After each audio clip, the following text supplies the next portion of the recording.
Follow the path of the unsafe, independent thinker, says Thomas J. Watson. Expose your ideas to the danger of controversy. Speak your mind, and fear less the label of crackpot than the stigma of conformity. I'm Ralph Mike Foyer, and this is The Jewish Story.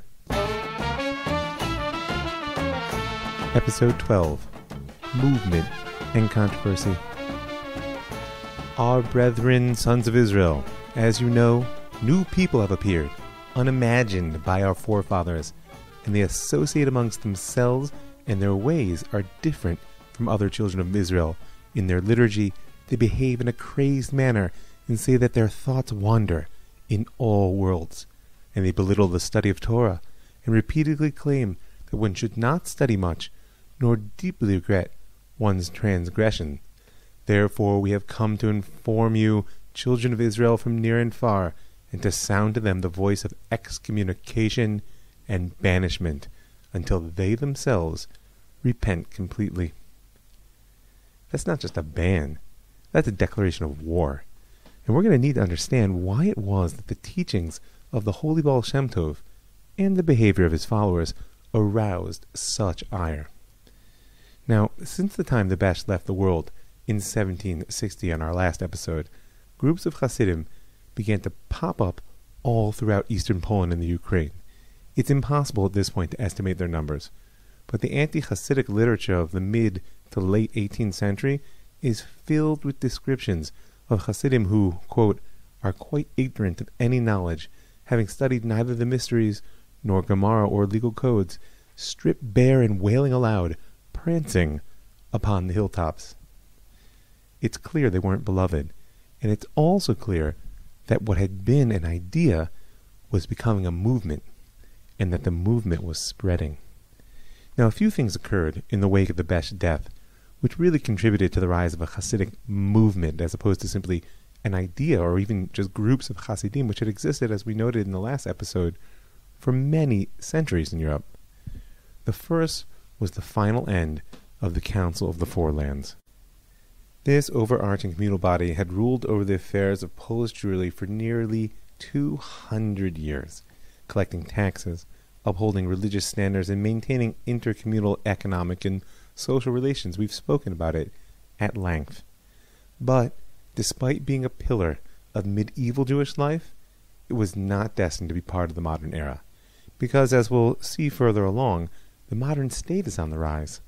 And unlike the medieval kingdoms, which have been more than happy to allow the Jews to administer their own affairs so long as the taxes were paid on time, modern states are opposed to any autonomous body which stands between the state and the citizen. And the existence of the Jews as what we call a religious corporation, which was the hallmark of their communal life in the Middle Ages, will be seen as a state within a state in the modern era, and thus as a threat to both liberty and state power. That will be a lot of the story in coming episodes on the Enlightenment and the Emancipation. And for now, though Poland won't actually make it into modernity as an independent kingdom, it will make its last best effort to do so by reforming itself in the 1760s. And as part of that effort to modernize and centralize power in the hands of the state, the Polish National Assembly nullified the Council of the Four Lands in a decision adopted on June 1st, 1764. And one could really say there with a stroke of a pen, the Middle Ages ended for Polish Jewry. And it was just the largest act in a general breakdown of autonomous Jewish life in Europe. The partition of Poland itself lies not so far ahead in our story, and with it will come the dissolution of most formal structures of communal government, what we've known up to now as the Kahal system, the community system. This was the communal infrastructure run by the economic elite, assisted by the rabbinic class, which has dominated both internal Jewish affairs and their relationship with the non-Jewish governments for hundreds of years. And we've touched on it in many places, from Amsterdam to Krakow down into Italy. And just as the Kahal system is dissolving under the pressure of modern states, which see it as an encroachment on their aspiration for absolute power, the informal system of Hasidic communities, what were called courts, which center on the tzadik, on the righteous leader, are on the rise. And it's their very outsider status which gives these communities the ability to play a key role in the survival of traditional authority in its conflict with modernity. But I'm getting ahead of myself. Suffice it to say for now that one driver for the rapid spread of Hasidut will be the steady elimination of the medieval communal structures in the late 18th and early 19th centuries. Another was simply a question of leadership. With the death of the Holy Baal Shem Tov in 1760, of course the question of succession arose. And there were those who looked to his son as an inheritor, but this was not a medieval monarchy. Spiritual pedigree is going to trump lineage.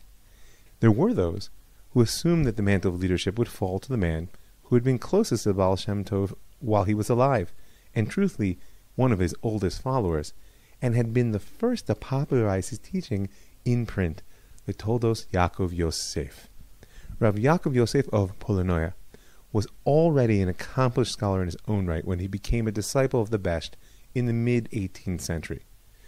And his knowledge lent weight to his teacher's new vision. And because of his communal status, he was the rabbi of Shogorod at the time, he was the subject of much controversy. But his book, the Toldos Yaakov Yosef, published in 1780, was the first collection of the Besht teaching ever published. And he went on to publish several more books, gaining eternal fame as the first Hasidic author. Nevertheless, he was not destined to inherit his Rebbe's leadership. That role belonged to one of the Besht's newer disciples. Rav Dovber ben Avraham of Mezrich was a master of both the hidden and revealed Torah, and he served as a Magid, one of the itinerant preachers that we spoke about, throughout Volhynia, that Jew-filled territory that straddled Poland, Ukraine, and Belarus. He was actually known as a great scholar and as a severe ascetic, whose soul was pure, but whose body broken by years of self-affliction and melancholy. He was the inheritor, in that sense, of the Hasidei Ashkenaz, that 13th century movement of pietists that we spoke about gave some of the push to the rise of the new Hasidim. He was also, in the beginning, a skeptic in regard to the rumors of the wonder-working healer who claimed to have brought a new Torah into the world. So there are endless conflicting stories of how the Holy Baal Shem Tov attracted Rav Dovber and transformed his doubt into love and loyalty. But one thing actually is clear. It was the Besht that provided the Magid with an escape from his pessimistic worldview and punishing asceticism into a life of joyful communion with God, into a world suffused by love and spiritual enthusiasm. And in return for such a gift, the Baal Shem Tov received a critical asset in the struggle to establish his path in Torah. And not just his personal path. Don't forget the vision from last episode, in which the Messiah revealed to him that nothing less than redemption hinged on the Besht spreading his light throughout the world. And Rav Dovber had become known to the Chasidim as the great Magid of Mezrich, and he was perfectly positioned to recruit a large following for the teachings of his master. First of all, he was grounded in all branches of traditional rabbinic thought. He furthermore had a respectable reputation amongst the rabbinic class, and of course, he was an accomplished preacher. Now, there is some question around whether the Besht anointed his successor before his death, or whether after his death the Magid simply arose and gathered the students to him. But there's no doubt about what occurred after he was gone. When the Holy Baal Shem Tov left the world, the Chasidim say that the same fountains of wisdom who had gone to the Baal Shem Tov went to the Magid. Practically speaking, this meant that the center of gravity of Hasidut shifted from Mezhboj, where we last left the Besht, down in Podolia, to Mezrich in Volhynia. And this shift northward brought Lithuania and White Russia, and with them the elite centers of Torah study amongst Polish Jewry, into the orbit of Hasidut. Now remember, or no, Intellectual ferment was the hallmark of the late 18th century. That's true everywhere, and all the more so amongst Jews. And we'll see in coming episodes how many young scholars began to seek their satisfaction outside of the realms of traditional learning. But such a radical state of affairs had not yet struck the Polish heartland. Nevertheless, the Torah which they inherited left some of these young seekers feeling a lack. And they were the young men who began to gravitate to Mezrich and to find a seat around the Maggid's table. And before too long, many of them would find fame as founders of their own branches of Hasidut. Rav Levi Yitzchak of Bereshev, the Kedushas Levi, Rav Nachum of Chernobyl, Rav Elimelech of Lezhensk, Rav Aaron of Karlin, Rav Menachem Mendel of Vitebsk, and of course, Rav Shneur Zalman of Liadi, who, though the youngest, ultimately would be known as the Alter Rebbe, the Elder Rebbe, and famously as the founder of Chabad Hasidut. The Maggid gathered a powerful core of disciples and placed himself at the geographic center of Polish Jewry. And despite what is described by historians as a downright authoritarian leadership style, he began to decentralize. As his pupils reached a certain stage of knowledge and spiritual maturity, he sent them out to set up Hasidic courts of their own. The model of a Rebbe, or tzadik, a righteous leader, who gathered around him a court and a broader community, soon became a fixture throughout Polish Jewry. These charismatic leaders were successful in negotiating a tension where it appears to me traditional rabbinic leadership had failed. On one hand, like the communal rabbis, they maintained an elevated status through their learning, personal authority, and presence.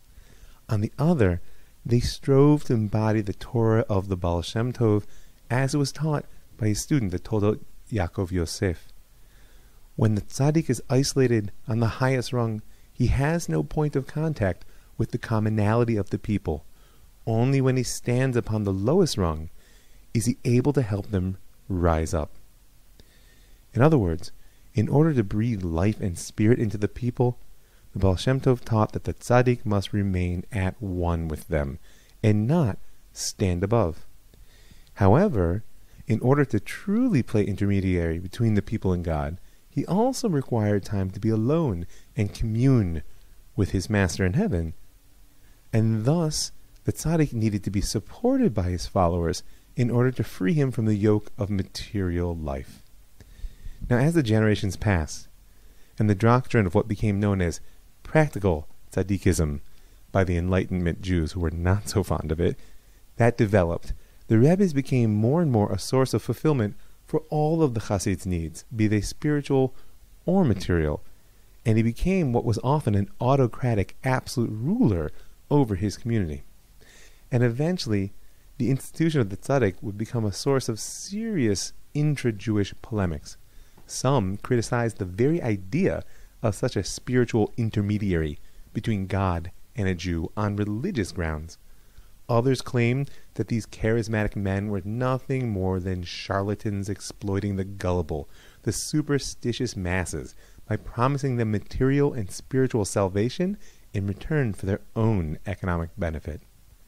But in the wake of the great Maggid's death in 1772, only 12 years after his master left the world, the critical third generation arose. A true movement began to take shape and spread, and it seems that by raising up many students and placing them throughout Eastern Europe, the Maggid ensured that his master's Torah would live beyond both their lifetimes. And I, for one, am grateful for the rich diversity of their thought that we find in so many holy books they began to write in the light of the teachings of their master and the holy Baal Shem Tov. And despite the angry words we might find in anti-Hasidic literature, the charismatic leadership of these tzaddikim often worked in parallel with the formal leadership of the communities. In fact, we'll see time and again, Hasidic leadership, with its deeply traditional stance, will be critical in preserving the communal power at a time when the state was actively looking to erode it. Nevertheless, we spoke last episode about the entrenched powers of Jewish communal life and the deterioration of faith in communal leadership, which were bound up with the rise of Hasidut. Now that there are tzadikim in their courts springing up all over Poland, conflict is inevitable.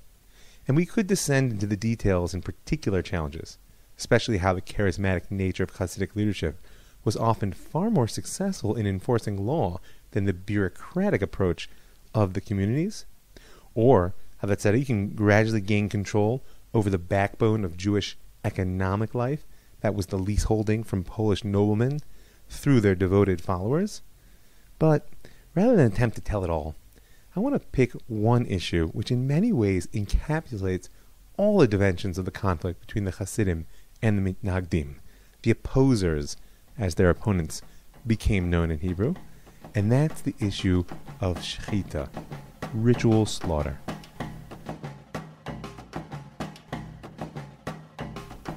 One of the earliest bans recorded against the Hasidim came from the leadership of the community of Brody.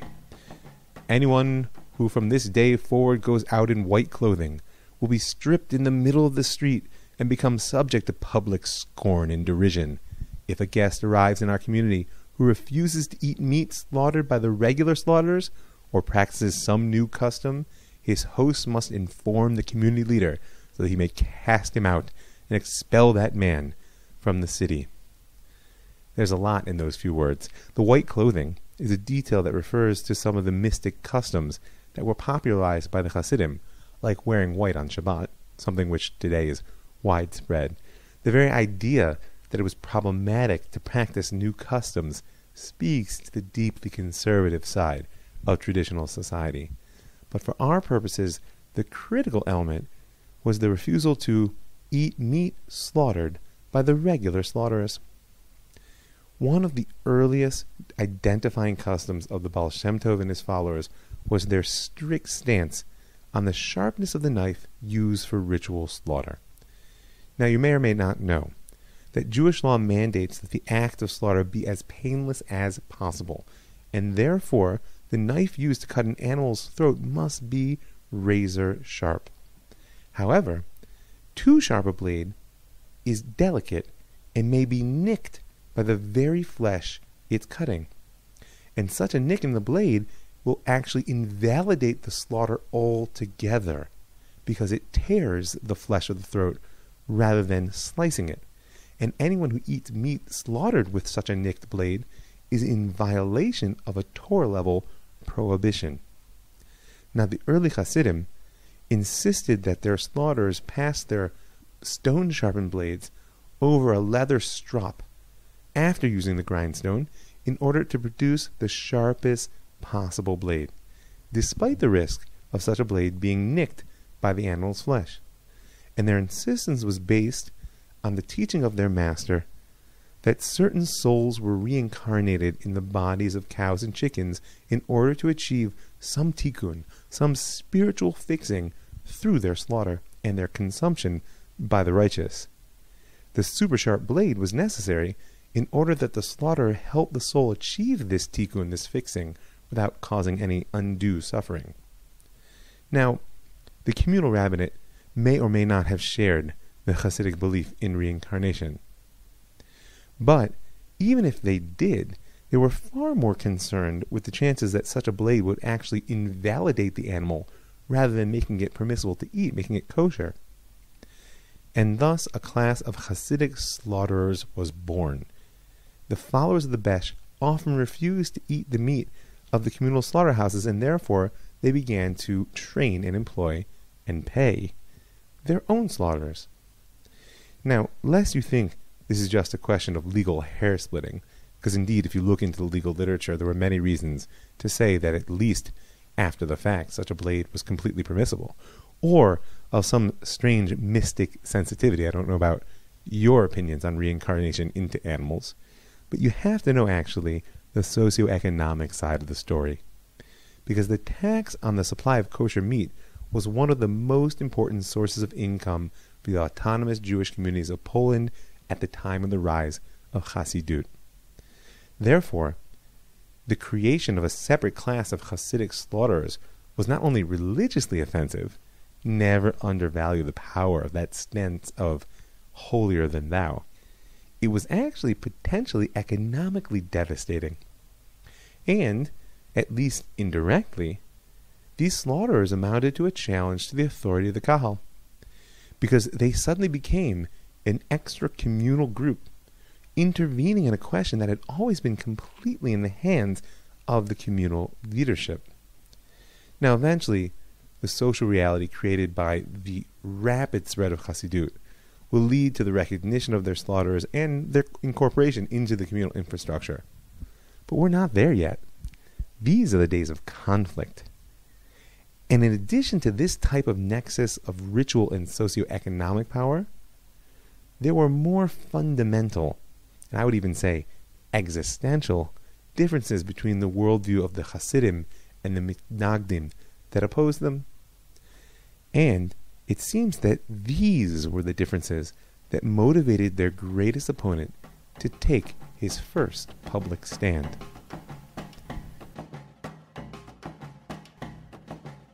Rav Eliyahu ben Shlomo Zalman was better known to the world as the genius of Vilna, the Vilna Gaon, or simply as the Gra. Now, Vilna is the capital of Lithuania, which until 1772 was an integral part of the Polish kingdom and home to one of its largest Jewish communities. And not just any old large community. Vilna was at the heart of the Litvish, the Lithuanian way of life, of the absolute dedication to tradition as embodied in the way in which Torah had been learned and practiced for generations by Ashkenazi Jewry. This was an intensely intellectual culture. The heights of Torah were reached through the application of the mind, and the deeper implications of that we're going to have to explore in coming episodes on the Enlightenment and the birth of Orthodoxy. But for now, suffice it to say that early Hasidim, with their popular mysticism and innovative ways, with their devotion to prolonged prayer even at the expense of time spent learning Torah, found very little welcome in Lithuania. And the Vilna Gaon was recognized as a genius from his earliest days. Legend has it that he'd memorized the entire Hebrew Bible by age 4 and had begun mastering whole tractates of the Talmud by age 7. And by the time he was 20, whether you believe the legends or not, the greatest rabbis of Europe were submitting their most difficult questions to him. He is well known for rejecting the Shulchan Aruch, right, the great set table work that we spoke about, published in 1564. He rejected it as an absolutely binding legal code. It's not that he didn't respect it, but he insisted that if his understanding of the sources differed from that of Rabbi Yosef Karo, then he was bound to uphold his own opinion, something which the vast majority of his contemporaries did not see to be true. Nevertheless, lest you think he disparaged the work of the earlier minds, he wrote a gloss on the entire Shulchan Aruch, every single section, which together with his comments on the Babylonian Talmud, the Mishnah, and many other works, placed him at the head of the rabbinic scholars of his day and has given him a shining spot in the history of the Jewish soul and mind. Now, the Gra was also an intellect of his day. He employed the most modern grammatical tools to the study and analysis of texts, and he even encouraged his students to study math and the natural sciences as a means for grasping the wholeness of the Torah. And if you think that's all, the Gra was also deeply devoted to the mystical path in Torah, and was a severe ascetic. Many Kabbalistic manuscripts were published by his students after his death. And despite his greatness, or perhaps because of his absolute devotion to Torah, which made him great, the Vilna Gaon held no formal position in his community. He wasn't a teacher or a communal rabbi. In fact, he carefully avoided public life and all controversy, except for one. You recall that with the death of Baal Shem Tov, the center of Hasidut, I said, moved north from Mezhbozh in Podolia to Mezrich, which was far closer to Lithuania. And in the early 1770s, a group of Hasidim actually emerged in Vilna itself, deep in enemy territory, as it were. When the word of their activities reached the Gra, he decided he could no longer remain silent, and he lent his voice and his authority to the band that I opened the episode with. and made sure that letters were sent to all the large communities of Polish Jewry, urging them to follow in the footsteps of Vilna. And I think at this point we have almost all the information we need to understand what drove such a drastic action, what amounted to the excommunication of a large portion of the Jewish world. First, the fear of Sabbatean heresy is far from gone. Don't forget, the story of the Frankists, which we told last episode, had ended only a few years before this. And despite the fact that today the popular mysticism of Hasidut is seen as most of its appeal, and in fact is part of the mainstream of Torah Jewry, in the late 18th century, it was a little bit too close to Sabbateanism for comfort. And then, there's the general resistance of traditional societies to change. We may find that strange, but that's because the belief in progress is a hallmark of modernity. And by calling the coming age an enlightenment, we're directly implying that the past is a place of darkness. But traditional Judaism sees our past as glorious. What could be greater than hearing the voice of God at Sinai, or seeing his presence in the Holy Temple? Now it's true, as we've discussed, that we are progressive in the sense that the world is moving toward redemption, that we're waiting for the Messiah and the rebuilding of the temple. But in the 18th century, the Sabbatean explosion had cast a decidedly unhealthy light on anything overly enthusiastic and messianic. So there's also the threat which the knowledge elite, the rabbinic elite, felt from the popularization of these Kabbalistic teachings, which until now had been the province of the elect. I am sure that the Vilna Gaon thought of himself as a Chassid, in the sense that the Mishnah uses the term, meaning the early pious ones. But did he really see these dabblers in mysticism who jumped up and down and clapped while they prayed as pious? And there also was the threat that the communal leadership felt from the competition of the tzadikim and their Hasidic courts, along with the socioeconomic side that we touched on through slaughter. Truth is, there's no knowing for sure what finally moved the Gra to issue his ban, but there is a story that adds one last piece of conflict between the Chasidim and the Menagdim that we have not yet addressed. The great Maggid, Rav Dov Ber Mezrich, died, as we said, in 1772, and therefore was not alive to combat this disastrous turn of events when the Gra lent his weight to the ban. Not only was the Maggid gone, but as I said, he left no successor. Nevertheless, he did have one student who sought to stand in the breach, and if not heal the rift between the Chasidim and the Menagdim, at least uphold his Rebbe's teaching. And I already mentioned him, Rav Shneur Zalman of Liadi, and I described him as the youngest of the Maggid's disciples, and as his best known, because in the Jewish world today, it's a rare person who has not heard the name of Chabad, the particular stream of Hasidut which emerged from his teachings. Rav Shneur Zalman was the author of one of the most powerful texts ever produced by the Chasidim, the Tanya, and in it he contends that the intellect consists of three interrelated elements, of Chokhmah, which is wisdom, Binah, understanding, and Da'at, knowledge. Right? Together they make Chabad. And it's the Alter Rebbe, right? The elder Rebbe, who brings the full force and rigor of the Jewish intellect to bear on the depths of the teachings of the Baal Shem Tov and the Maggid. And the Tanya was the fruit of this labor. So who better could there be to approach the Vilna Gaon, the master of the Jewish mind, in order to repeal the ban and try and reunite Polish Jewry? And who better could understand the Gra's real concern? Hopefully you remember from the last episode that core teaching of the Baal Shem Tov. Quote, "This is an important rule. Everything in the universe contains holy sparks. Nothing is devoid of these sparks, even wood and stones. There are sparks from the breaking of the vessels, even in all of man's deeds, even in a sin he commits."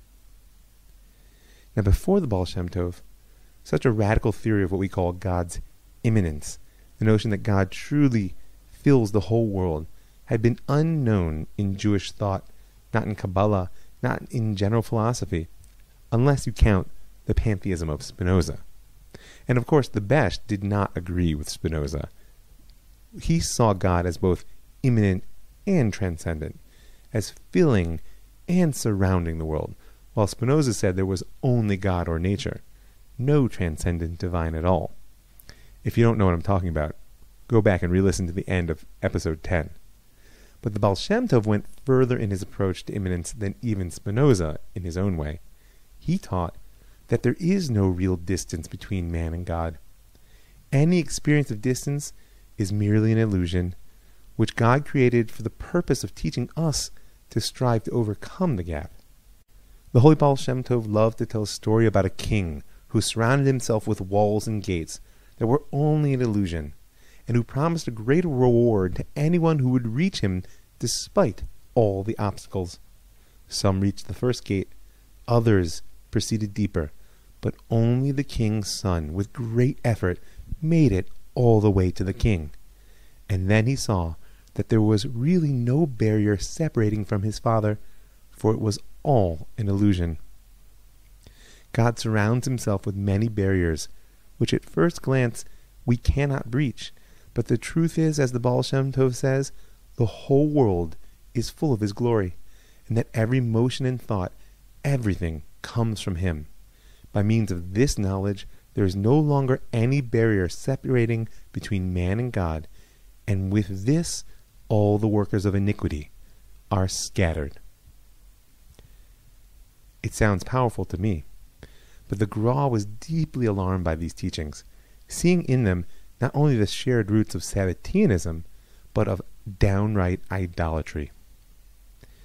In order to see why, we have to go back to a thought from episode 7. If you recall, the Holy Arizal in Tzfat taught us that the first act of creation was tzimtzum, was a contraction.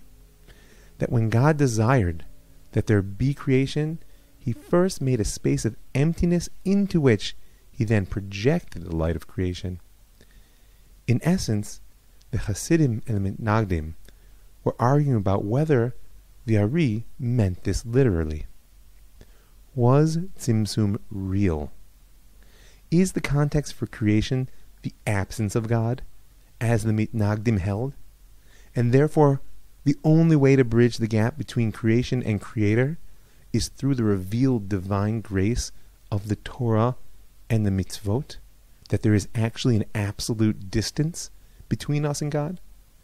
Or was tzimtzum just a necessary illusion, as the Besh insisted? Of course, the Torah and mitzvot are an act of divine grace, but nevertheless, one can meet the Creator everywhere we seek him. The whole world is filled with his glory. Now, in a letter written toward the end of his life in 1797, in response to rumors that he'd softened his opposition to Hasidut, the Gra described the followers of the Baal Shem Tov as a generation that has raised its eyes and spoken words against the Most High. This is your God Israel, in every tree and every stone. They pervert the verse, blessed be the glory of the Lord, from his place, and the verse, and you give life to all of them. Alas, the evil shepherds who have invented a new judgment and a new teaching, which their students that came after them imbibed, and thus the name of God is desecrated by them. To the Gra, the teachings of the Baal Shem Tov weren't just heresy, they were the road to idolatry. Now the Chasidim tell the story that Rav Shneur Zalman, the Alter Rebbe, the founder of Chabad, whose followers were concentrated in Lithuania, and therefore suffered the most from the Gra's ban, tried to approach the Gra in order to discuss their theological differences. But apparently the Gra refused to meet, and some even say he fled town to avoid the discussion. And though there are plenty of other versions of the story, what is unquestionable is that a divide remained between the Mitnagdim and the Chasidim, one which appeared as unbridgeable as that which the Gra saw between man and God.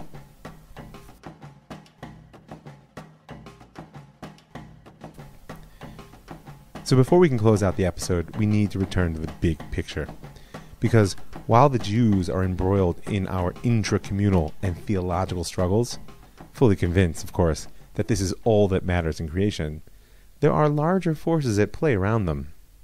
In 1772, the same year that the great Maggid dies, the Polish kingdom was dangling like a fat roast in the middle of Europe. It occupied a vast territory from the North Sea all the way down to the Black Sea, basically straddling the continent. Territorially it was dominant, but politically and militarily it was paper thin, because the decentralized nature of the state kept the power of military and economic decision-making in the hands of the vast number of nobles. And we traced a bit of the consequences of this situation in past episodes through the nobles' relationship with the Jews, who served as the primary leaseholders and managers of the means productions throughout eastern Poland and the Ukraine. But we haven't discussed how this very same system made Poland easy prey for the absolutist states taking form on her borders. And finally, in the year 1772, the temptation became too much and the carving knives came out. In the preceding decades of struggle against the advance of the Ottoman Empire into Europe, Russia had grown from a barbaric backwater into an empire which threatened the stability and territorial integrity of the states emerging in Central Europe. By putting Poland on the chopping block, Frederick the Great of Prussia was making an attempt to maintain a balance of power and prevent war between Austria and the Russian Empire.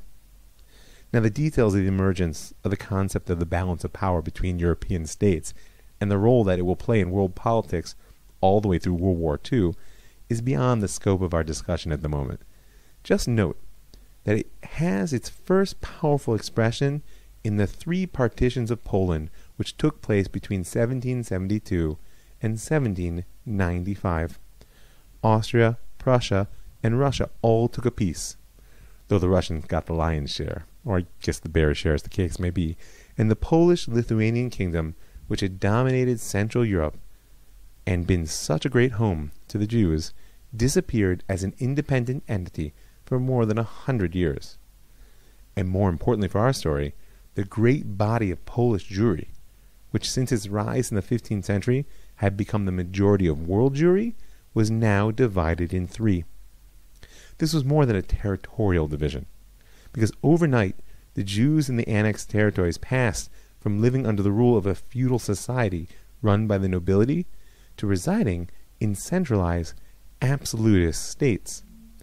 And this will involve some serious changes in the century to come, because even though in many ways Polish Jewry will remain united despite their division amongst the three, there are borders now and very different contexts. So I'll just close out our episode by touching on Russia, because in many ways this is where the transition was most profound. And that's because the Russian Empire, unlike Prussia and the Austrian Empire, had no Jews before the partition of Poland. When asked in the early 18th century about admitting Jews into the empire, Peter the Great had replied, "I prefer to see in our midst nations professing Mohammedanism and paganism rather than the Jews. They are rogues and cheats. It is my endeavor to eradicate evil, not multiply it."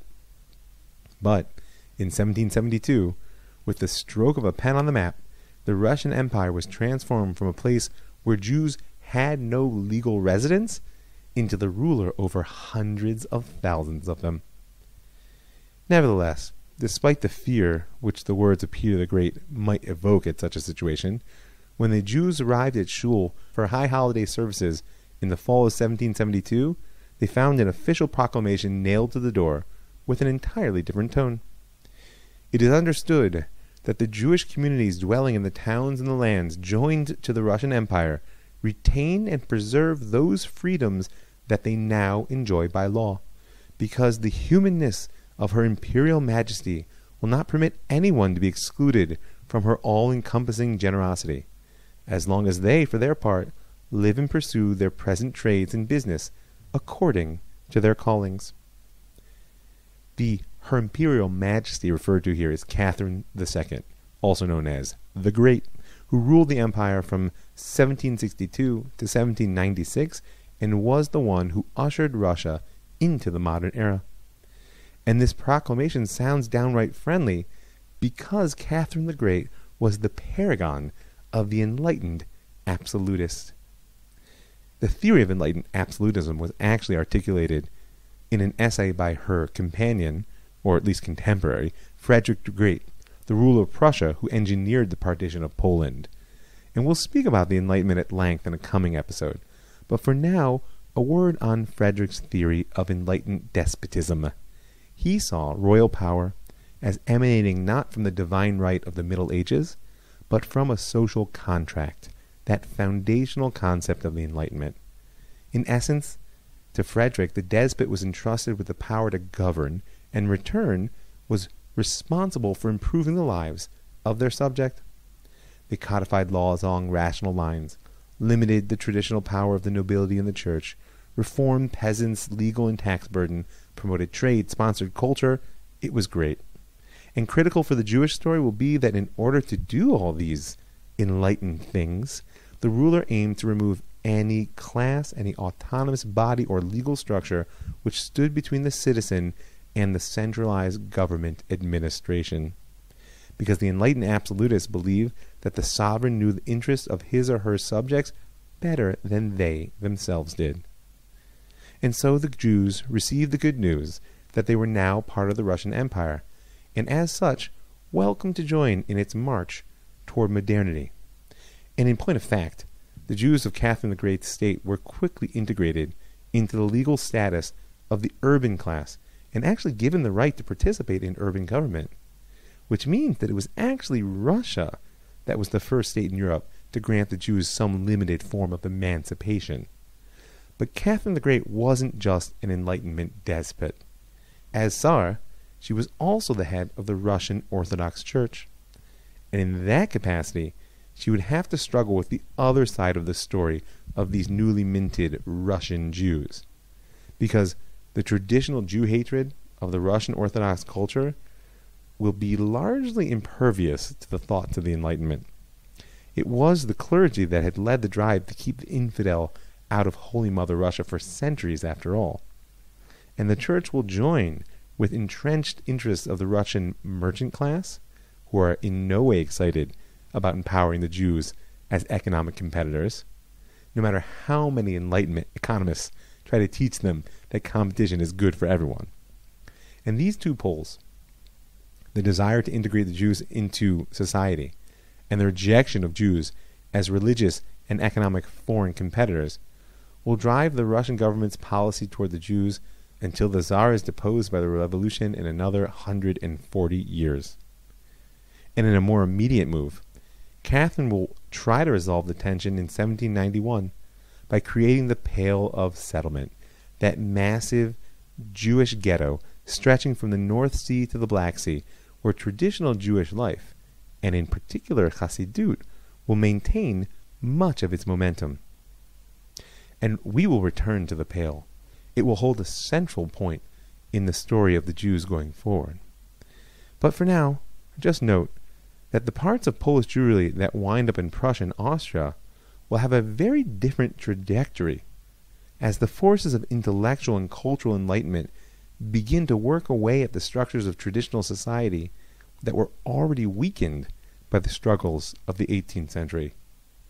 But in all cases, the Hasidim will remain a bulwark of traditional life, standing up with the Torahs of their Rebbe against the encroachment of the state and modern culture.